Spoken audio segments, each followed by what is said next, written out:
उसके बाद ध्यान से देखिएगा, हम लोग यहाँ पर क्या करेंगे, अपने ट्रिग्नोमेट्रिक फंक्शन को एट 0 डिग्री पर, सबसे पहले हम 0 डिग्री पर फाइंड करेंगे कि जो हमारा ट्रिग्नोमेट्रिक फंक्शन है वो एट 0 डिग्री पर क्या होगा। ध्यान से देखिएगा, इसको समझाने के लिए मैं यहाँ पर अपने जो हमारा कार्टेशियन एक्सिस होता है, जो कार्टेशियन कोऑर्डिनेट होता है, हम लोग यहाँ पर उसकी हेल्प लेंगे। जैसे मान लीजिए आपके पास ये ओरिजिन है, यहाँ पर ये एक्स एक्सिस है, ये वाई एक्सिस है, ये माइनस का एक्स है, ये माइनस का वाई है। इसका दोनों का कोई काम नहीं था लेकिन फिर भी लिख दिया। ध्यान से समझिएगा, सबसे पहले मैंने काम करा, जो हमारा एंगल बनता है या जो डिग्री बनता है, अगर आपको सबसे बेसिक क्लास, जो सबसे फर्स्ट क्लास थे, अगर वो याद होगा तो काम बड़ा आसान है, नहीं याद होगा फिर भी आसान है। ध्यान से समझिए, मैंने यहां पर अपना एक लाइन लेट करा, मतलब एक इनिशियल साइड को लेट करा, और यही लाइन मेरे पास अगर ऐसे मूव करती है तो अपने एंगल को जनरेट करती है। जैसे मान लीजिए ये मूव करते करते यहां पहुंच गई, तो ये लाइन कुछ इस तरीके से बनती है, तो मेरा एंगल ये बन जाता है। अगर ये लाइन मूव करते करते कुछ यहां पहुंच गई तो लाइन मेरे पास इस तरीके से बनती है, एंगल ये बन जाता है। अगर ये लाइन मूव करते करते यहां पहुंच गई तो मेरे पास ये वाला एंगल बन जाता है, और अगर यहां पूरी मिल गई तो मेरे पास ये पूरा का पूरा 90 डिग्री एंगल बन जाता है। मतलब ये लाइन मैं यहां समझाता हूं, ये लाइन मेरे पास फिक्स है, ये OX वाली लाइन मेरे पास फिक्स है। उसके ऊपर जो लाइन रखी हुई है वो जितना मूव करती है उतना एंगल मेरे पास बनता चला जाता है। अब मान लीजिए वो अभी यहां पर है तो 10 डिग्री होगा, यहां पर 30 degree, 45 degree, 60 degree, 70 degree, 80 degree, और जब पूरी ऐसे हो जाएगी तो 90 डिग्री। मतलब अगर आप ऊपर जा रहे हो तो आपका एंगल बढ़ रहा है, और अगर आप नीचे की तरफ आओगे तो आपका एंगल रिड्यूस होगा। अब एक छोटी सी बात, अभी आप यहाँ 30 पे हो, ऊपर जा रहे हो तो एंगल इंक्रीज हो गया, मान लीजिए नीचे आओगे तो 0 डिग्री बनाना है, तो 0 कब बनेगा, जब ये वाली लाइन इस लाइन के ऊपर, या ये वाली लाइन इस लाइन के ऊपर बिल्कुल कोलैप कर जाएगी।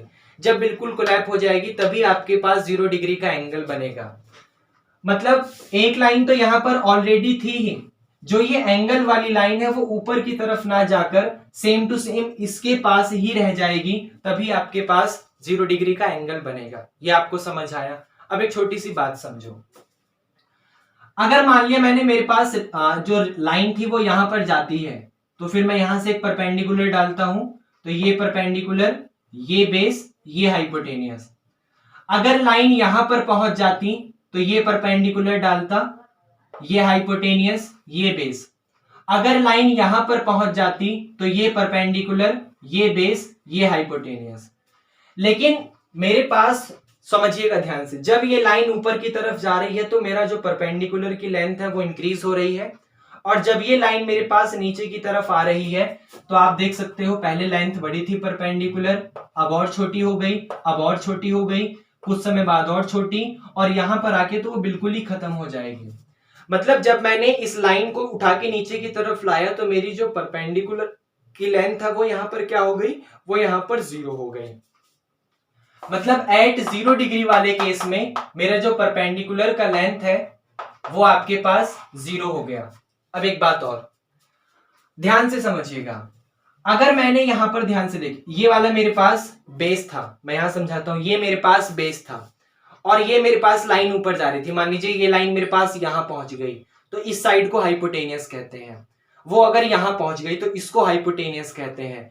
लेकिन वो जब आके बिल्कुल इसके ऊपर कोलैप कर गई, जब वो आकर यहां पर बिल्कुल कोलैप कर गई, ये लाइन पहले थोड़ा और नीचे आई, फिर थोड़ा और नीचे आई, फिर थोड़ा और नीचे आई, और लास्ट में आकर वो यहां पर बिल्कुल इसके ऊपर, मतलब इस तरीके से, पहले वो यहां थी, फिर वो यहां थी, फिर वो यहां पर आई, फिर वो यहां पर आई, और लास्ट में आके बिल्कुल इस एक्सिस पे कोलैप कर गई।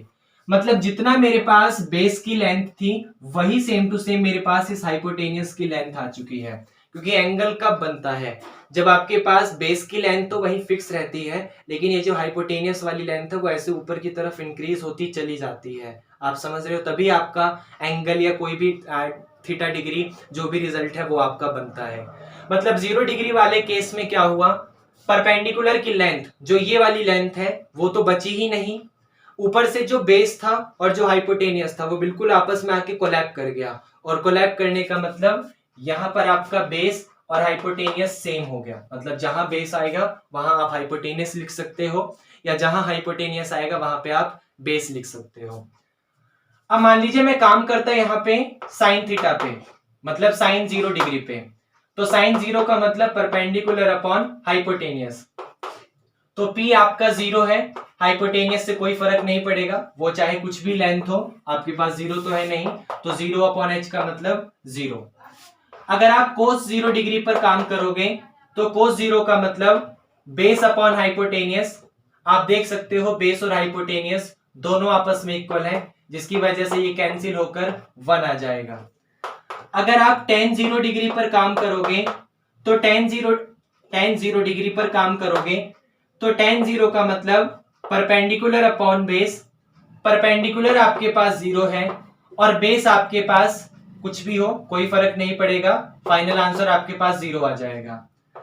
अगर आप कोट 0 पर काम करोगे तो बेस अपॉन परपेंडिकुलर, बेस आपके पास कुछ भी हो, कोई फर्क नहीं पड़ेगा, परपेंडिकुलर 0 है, और जैसे ही डिनोमिनेटर में 0 जाता है रिजल्ट आपका इनफाइनाइट की तरफ टेंड्स टू कर जाता है, इनफाइनाइट की तरफ चला जाता है, मतलब रिजल्ट आपका नॉट डिफाइन आ गया, रिजल्ट आपका नॉट डिफाइन आ गया।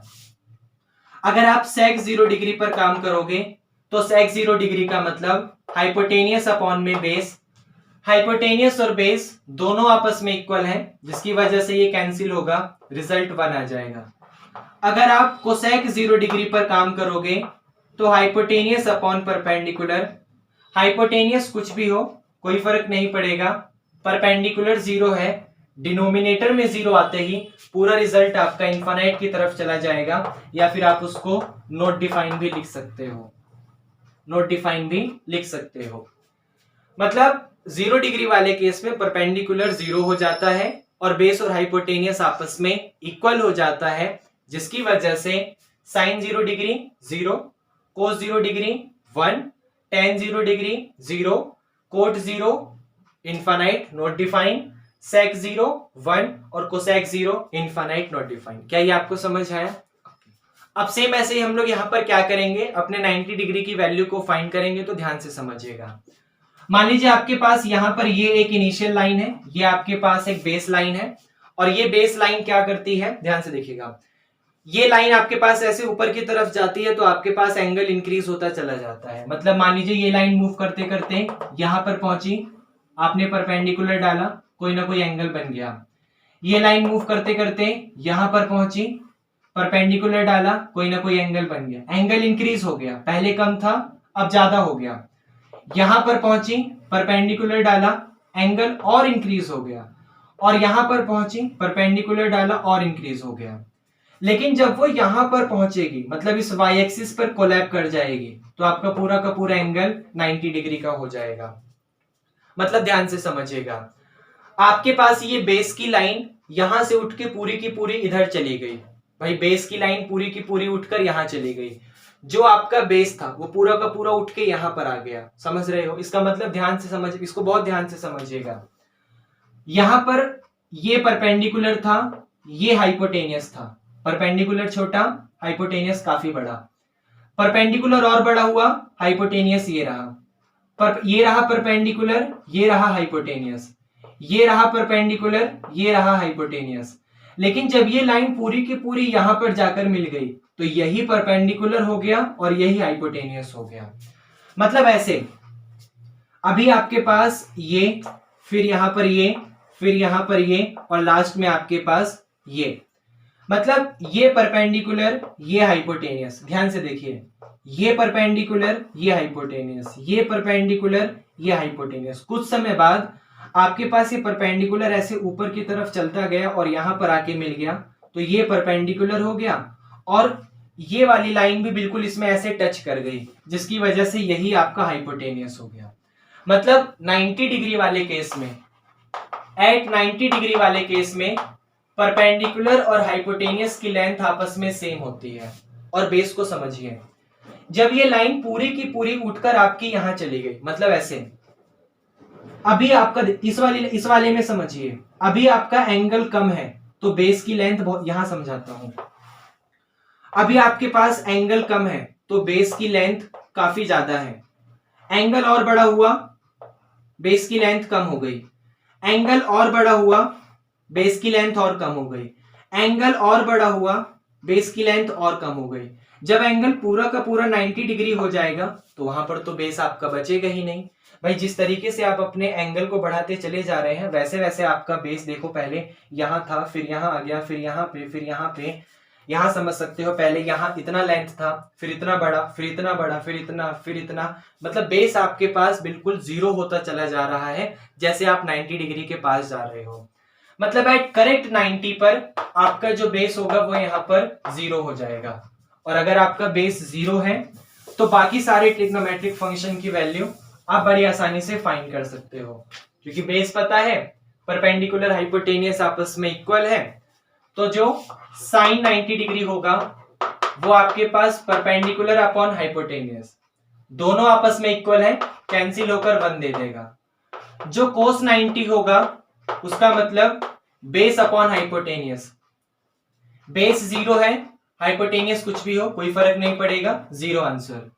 जो tan 90 होगा वो आपका परपेंडिकुलर अपॉन बेस, परपेंडिकुलर ये रहा, बेस जीरो है, डिनोमिनेटर के जीरो होते ही पूरा का पूरा रिजल्ट इनफाइनाइट मतलब नॉट डिफाइन हो जाएगा।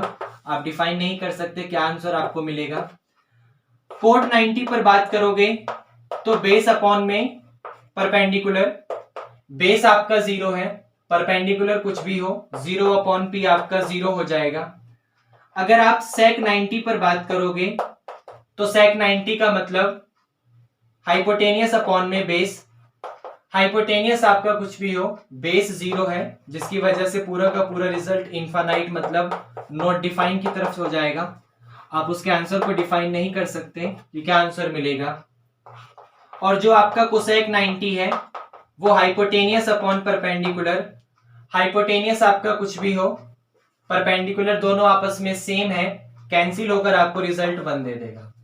मतलब साइन 90 1, कोस 90 0, tan 90 इनफाइनाइट या not define, cot 90 0, sec 90 infinite या नॉट डिफाइन, और फाइनली कोसेक 90 आपके पास 1।